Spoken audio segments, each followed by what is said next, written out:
자, 우리가 지난 시간까지 여호수아의 가나안 정복에 대해서 살펴봤죠. 정말 많은 일들이 있었어요.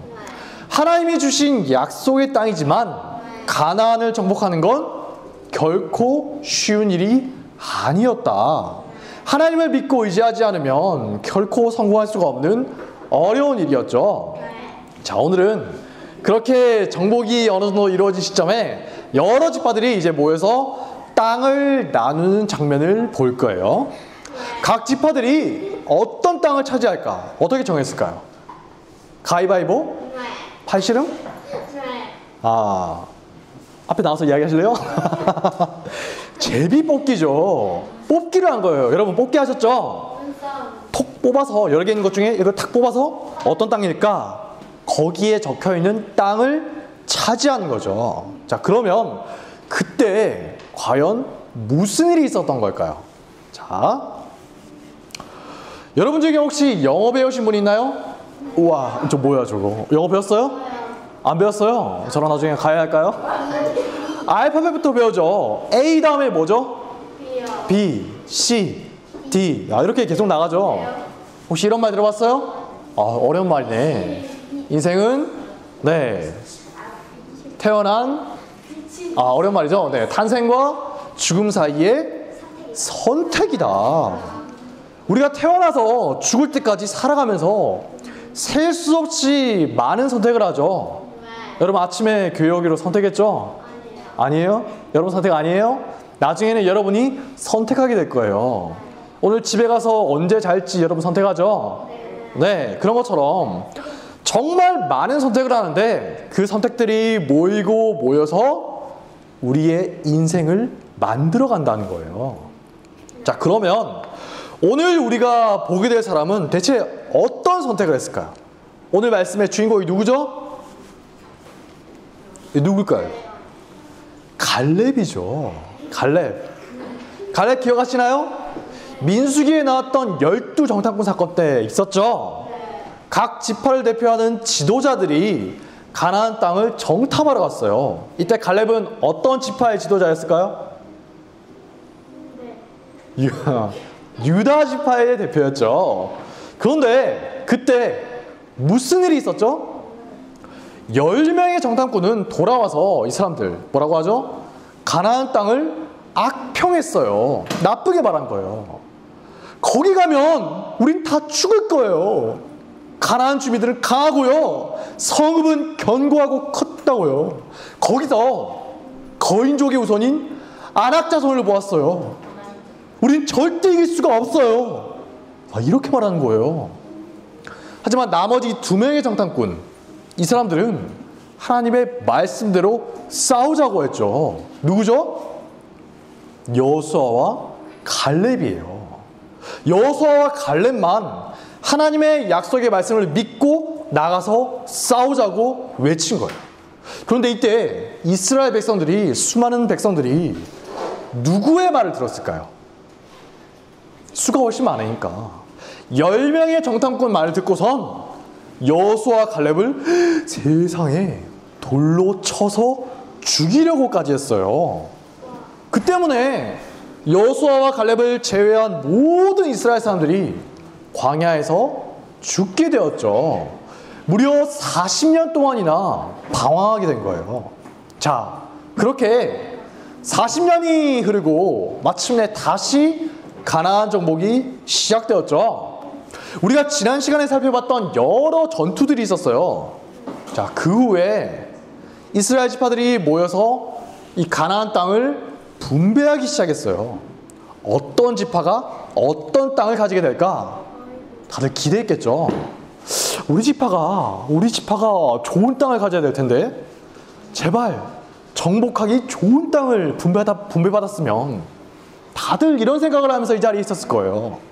그런데 그때 갑자기 어떤 사람이 여호수아 앞에 나와서 자기에게 먼저 땅을 달라고 외친 거예요. 누구죠? 누구예요, 이 사람? 갈렙이죠. 자기가 먼저 나와서 자기한테 먼저 땅을 달라고 하는 거예요. 대체 왜 이런 걸까요? 다들 자기 뽑기 차례를 기다리고 있는데 나온 거죠. 자, 함께 읽어볼까요? 시작. 그날에 모세가 맹세하여 이르되 내가 내 하나님 여호와께 충성하였은즉 내 발로 밟는 땅은 영원히 너와 네 자손의 기업이 되리라 하였나이다. 아하, 갈렙은 지금 자기에게 특권이 있다고 주장하는 거예요. 여호수아요, 당신은 아실 겁니다. 45년 전 그날 하나님이 나에게 내가 원하는 땅을 주겠노라고 약속하셨습니다. 이제 내가 그 권리를 주장하겠습니다. 이러니까 어떻게 됐을까요? 막 사람들이 웅성웅성했겠죠. 그 자리에 있던 모든 사람들이 다 긴장했을 거예요. 갈렙은 봐요, 확실히 특권이 있었어요. 하나님이 땅을 주겠다고 약속하신 거예요. 그러니까 모든 사람들이 원하는 가장 좋은 땅을 갈렙이 제일 먼저 선택할 수가 있는 거죠. 놀라운 특권이에요. 원하는 땅을 마음대로 가질 수가 있는 거예요. 이런 특권이 있으면 여러분은 어떨 것 같아요? 좋아요. 자, 어떤 땅을 가질 거예요? 저기 뭐 강남에 있는 비싼 땅, 미국 땅, 예. 모든 사람들이 가지고 싶어하는 제일 좋은 땅을 제일 먼저 선택하지 않겠어요? 누구나 그러겠죠. 그런데 갈렙은 놀랍게도 깜짝 놀랄 말을 했어요. 뭐라고 했죠? 헤브론을 주십시오. 이 말을 듣고 그 자리에 있던 모든 사람들이 깜짝 놀랐어요. 대체 왜 그럴까요? 자, 함께 읽겠습니다. 시작. 그날에 여호와께서 말씀하신 이 산지를 지금 내게 주소서. 당신도 그날에 들으셨거니와 그곳에는 아낙 사람이 있고 그 성읍들은 크고 견고할지라도 여호와께서 나와 함께 하시면 내가 여호와께서 말씀하신 대로 그들을 쫓아내리이다. 그래요. 헤브론에 지금 뭐가 있다고요? 아낙 사람들이 있고 또 크고 견고한 성읍들이 있다. 이게 뭘 의미하는 걸까요? 가나안 땅에서 가장 정복하기 어려운 곳, 모두가 꺼려한 곳이 있다면 바로 이 헤브론이라는 거예요. 왜죠? 아낙 사람들이 있기 때문이다. 아낙 사람들 혹시 누군지 기억하세요? 자, 민수기에 나오죠. 아낙 사람들이 어떤 사람들인가요? 정탐꾼들을 가장 두렵게 한 거인들이에요. 가나안에서 가장 강한 사람들인 거죠. 10명의 정탐꾼이 돌아와서 이렇게 말했죠. 우리는 가나안을 절대 정복할 수가 없어요. 그러면서 계속 강조한 게 빨간색 보이세요? 이거예요.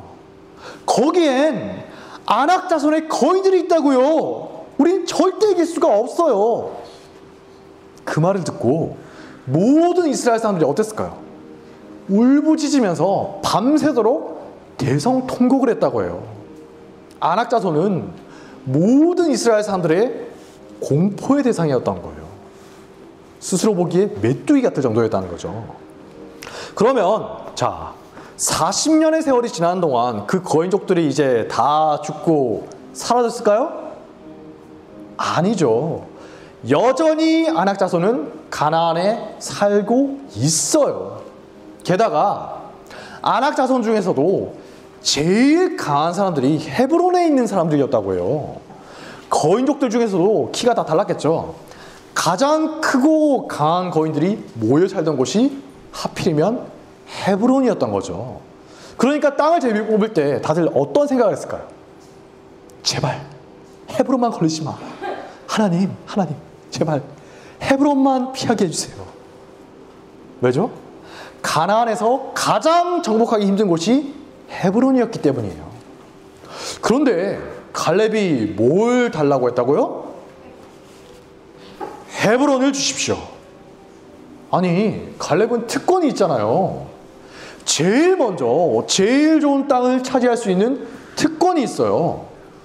하나님이 주신 특권이에요. 그런데 갈렙은 지금 모두가 기피하는 땅 헤브론을 달라고 한 거예요. 놀랍지 않아요? 누구보다 좋은 걸 가질 수 있는 특권이 있었는데 모두가 기피하는 땅을 선택한 거죠. 이건 다른 많은 사람들을 배려한 선택이죠. 누가 봐도 손해보는 선택이에요. 아니 왜 헤브론을? 먼저 손을 들고 가장 힘든 곳을 선택한 거죠. 대체 어떻게 이런 선택을 할 수가 있었던 걸까요? 자, 오늘 말씀을 보니까 이렇게 말하고 있어요. 함께 읽겠습니다.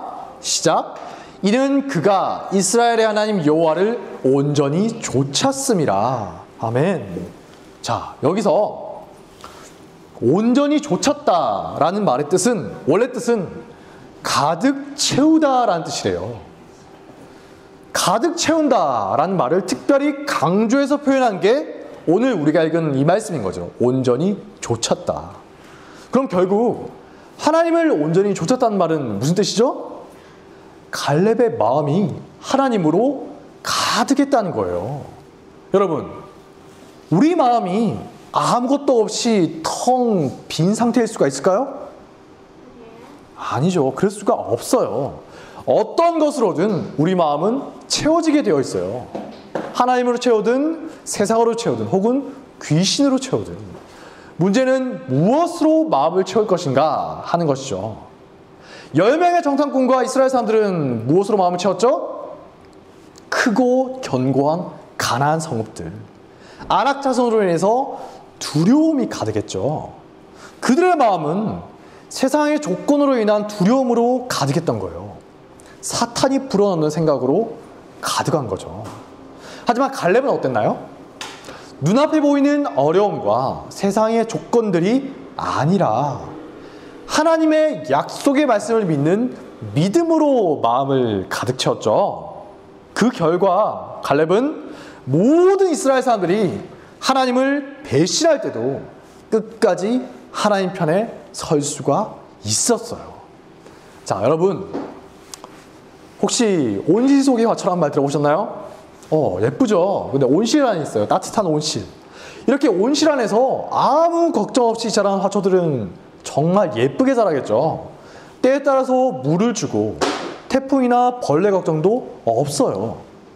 하지만 이 온실 밖에 나가면 어떨까요? 금방 죽어버리겠죠. 온실 안에서 아무런 어려움 없이 비바람과 어려움을 모르고 자란 거예요. 그러니까 온실 밖으로 나가면 버티지 못하고 죽어버린다는 거예요. 이처럼 이 세상에 있는 많은 어려움들을 모르고 자란 사람들을 온실 속의 화초와 같다고 하는 거예요. 현실을 모른다는 거죠. 그런 사람은 비바람과 같은 어려움이 닥쳐왔을 때 금방 무너져 버리고 말 거예요. 하지만 짠! 길가에 있는 풀이나 잡초들은 어떤가요? 아무리 비바람이 몰아치고 태풍이 불어도 버틸 수가 있어요. 현실의 어려움을 견딜 수가 있는 힘, 뿌리가 있기 때문이죠. 갈렙은 어떤 사람이었나요? 온실 속의 화초 같았나요? 아니면 길가에 난 풀과 같은 사람이었나요? 갈렙은 결코 온실 속의 화초가 아니죠. 누구보다도 현실의 어려움을 잘 알고 있었어요. 사실 생각해봐요. 아낙 자손들, 그 거인족들이 얼마나 크고 무서운가 직접 두 눈으로 봤던 사람은 여호수아와 갈렙뿐이죠. 남은 사람은. 다른 이스라엘 사람들은 그냥 듣기만 해서 알아요. 그렇다더라. 하지만 갈렙은 이미 45년 전에 그들이 얼마나 강한가 직접 두 눈으로 똑똑히 봤어요. 그렇기 때문에 갈렙이 하나님을 믿고 싸우자, 이 말이 힘이 있는 거예요. 현실이 얼마나 어렵고 무서운가 그걸 하나도 모르면서 그냥 이길 수 있을 거예요. 그러면 온실 속의 화초와 같은 거죠. 하지만 현실의 어려움을 잘 알고 있으면서도 갈렙처럼 하나님의 말씀을 선택한다면 어떨까요? 그거야말로 가장 강력한 믿음의 사람이겠죠. 이처럼 현실을 알면서도 이겨낼 수 있는 힘은 우리가 살면서 수없이 많이 반복하는 선택으로부터 나와요. 아까 선택들이 모여서 우리 인생을 만든다고 했죠. 여러분들이 운동을 계속하면 어때요? 근육이 생기고 나중엔 더 무거운 걸 들어올릴 수가 있죠. 그것처럼 우리가 문제 앞에서 하나님의 말씀을 선택하는 훈련을 계속 하다 보면 마침내 온실 속의 화초가 아니라 갈렙과 같은 사람이 된다는 거죠. 현실의 어려움을 잘 알면서도 하나님을 선택할 수가 있게 된다는 거예요. 갈렙과 비슷한 사람이 나중에 성경에 또 나오죠. 누굴까요? 짠! 누구죠? 바로 다윗이에요. 이스라엘의 모든 사람들이 골리앗을 두려워할 때 혼자 용감하게 맞서 싸웠죠. 그런데 생각해 보세요. 이 다윗이 골리앗이 얼마나 강한 사람인지 몰라서 그랬을까요?